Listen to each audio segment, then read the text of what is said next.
মোহাম্মদ আব্দুল মতিন মিয়া, রংপুর জেলা দেশ বাঁচাও মানুষ বাঁচাও আন্দোলনের জেলা আহ্বায়ক।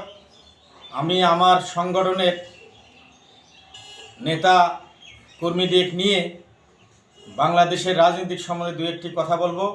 আপনারা জানেন 5 তারিখের পরে রংপুর জেলায় কিছু কিছু জায়গায় যেভাবে আওয়ামী লীগের দোসররা এখনও আমার বিএনপি নেতা কর্মীদের উপরে নির্যাতন চালাচ্ছে, আমি প্রশাসনের দৃষ্টি আকর্ষণ করব যে এই ব্যাপারে যেখানে যে মামলা হয়েছে তাদেরকে অ্যারেস্ট করতে হবে।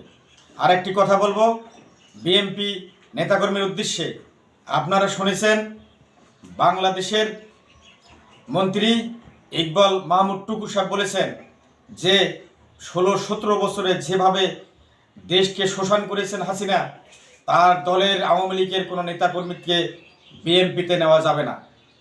এটা আমি দলের নেতাকর্মীদের উদ্দেশ্যে বলবো যে কোনো ব্যক্তিকে আপনারা নেওয়ার চেষ্টা করবেন না, সজাগ থাকবেন।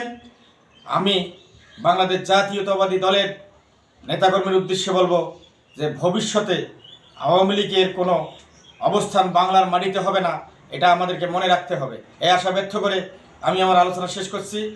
বাংলাদেশ জিন্দাবাদ, শহীদ জি অমর হোক, খালেদা জিন্দাবাদ, দেশ বাঁচাও মানুষ বাঁচাও আন্দোলন। ধন্যবাদ।